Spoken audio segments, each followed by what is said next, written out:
तो आज व्यास जी से पूछा गया धर्म सत्य ही धर्म है तो परम सत्य क्या है?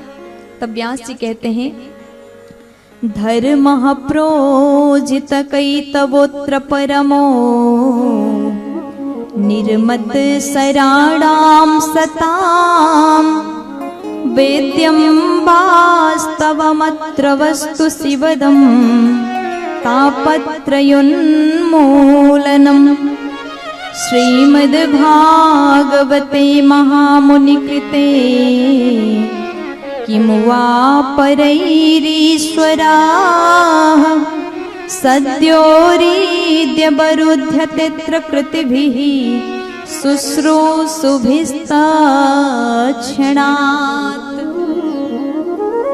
परम सत्य कृष्ण कथा है, भगवान कृष्ण की कथा ही परम सत्य है। कैसे? देखो कृष्ण कथा यही भागवत है। व्यास जी कह रहे हैं यही कथा परम सत्य है। तो लोगों ने पूछा कैसे परम सत्य है? तब व्यास जी कहते हैं ये कथा को आप सुनिए, 7 दिन में एक बार भी भागवत में ऐसा बात नहीं आएगा जो स्वार्थ के लिए हो। निस्वार्थ ग्रंथ है, निर्मत शराणाम सताम, निर्मत स है, इसमें किसी प्रकार के मत्सर नहीं है, इसलिए ग्रंथ परम सत्य है। और ये कथा सुनने से क्या होगा? बोले शिवदम शिवम कल्याणम ददाति इति शिवदम, लोगों का कल्याण करने वाली ये ग्रंथ है। बस इतना ही नहीं, और भी अच्छे गुण है। बोले कौन से गुण? तापत्रयोन्मूलनम, 3 प्रकार के तापों को नाश करने वाली, दैहिक दैविक भौतिक तापा, ये 3 प्रकार के तापों को नाश करने वाली सुंदर कथा है। और केवल इतना ही नहीं, जिस समय जिस घड़ी जिस पल आपने भागवत ये शब्द को सुन लिया, उसी समय आपके मन मंदिर में परमात्मा आकर के विराजमान हो गए। शुश्रूषुभिस्तक्षणात्, तत्क्षण उसी समय आपके मन में भगवान बैठ गए।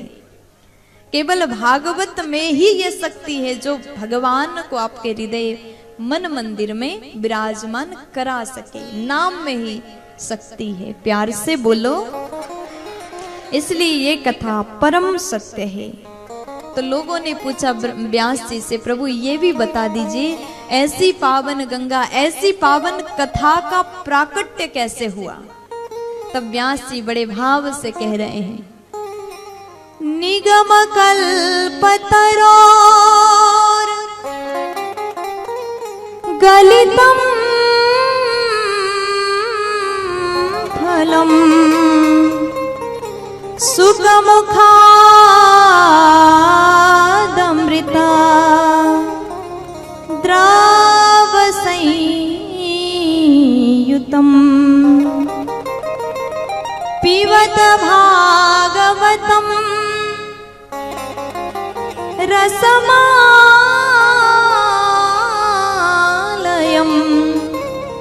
मुहुरहो रसिका भूविभावुका।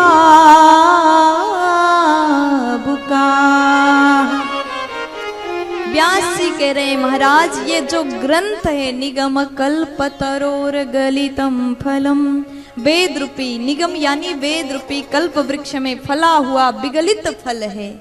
और इस फल को क्या करना है? तब व्यास जी कहते इस फल को पान करना है। कब तक? जब तक हमारा मोक्ष ना हो जाए तब तक पान करते रहना है। तो किसी ने पूछा ये फल को अगर पान करेंगे, अब यहाँ पर साफ लिखा है पीबत भागवतम रसमालयम, यहाँ पर पान करने के लिए कहा। और गलितम फलम, पका हुआ फल को कैसे पान कर सकते हैं? अगर पान करना था तो कोई रस होता तो पान करते, फल लिख दिया और पान कैसे करते हैं? तब बाद में यह सुखदेव व्यास जी महाराज लिख रहे हैं रसमालयम, इस फल में रस ही रस है, रस से भरा हुआ ये फल है। इस फल में फेंकने के लिए कुछ भी नहीं है, गुठली छिलका आदि कुछ भी नहीं। आप आम खाओ, संतरा खाओ, केला खाओ, अंगूर खाओ, उसमें फेंकने के लिए कुछ ना कुछ तो होता ही है। प्यार से बोलो राधे राधे, जोड़ से बोलो ना जी, दोनों हाथ उठा के बोल दो ना। व्यासी कह रहे हैं पीबत भागवतम रसमालयम, इस भागवत को पान करिए। देखो इस फल को पान करने से रस ही रस से भरा हुआ है, इसलिए बार बार पान करो। कैसे पान करना चाहिए? मुहुरहो रसिका भुवि भावुका,